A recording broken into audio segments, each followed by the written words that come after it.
Hi loves, it's me Vines Vlogs. Ayan, nandito tayo sa Baluarte, La Union, dito sa kanilang watchtower. Ayan, ito yung kanilang watchtower. So, try nating pumasok sa loob. I think pwede kasi may mga nagpa-picture dito sa front. Pero wala pang masyadong mga tao. Maaga pa lang kasi, nandito kami 10 AM.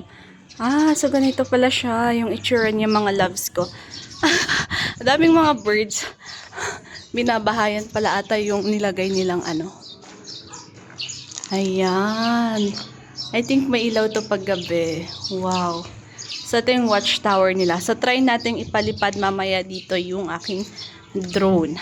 Kararating lang namin actually. Diba? Walang mga rest.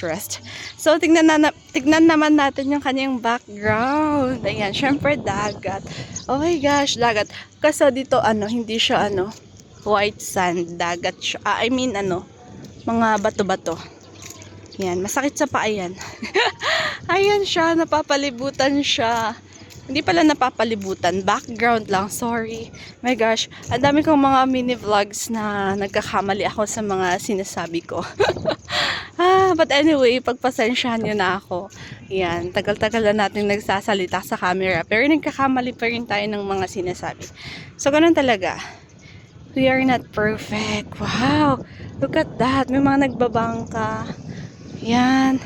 And yung kasama ko, nagba-vlog din sa kanyang account sa vlogs niya, Jester L Vlogs. So, paki-follow yung kanyang YouTube. So, soon yung kanyang Facebook page. Ayan siya. Okay. So, finalo lang namin yung actually, yung Google Map. Okay naman siya. Dinala kami dito. So, walang lalakarin kasi yung parking, nandyan na mismo. Pa-park mo na lang siya dyan.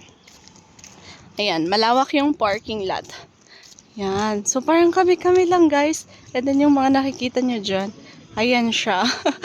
So, yan. Thank you for watching. Pinakita ko lang sa inyo yung watchtower nila dito sa Baluarte, La Union. Ayan. Thank you for watching. Yun lang. See you for more videos, mga loves ko.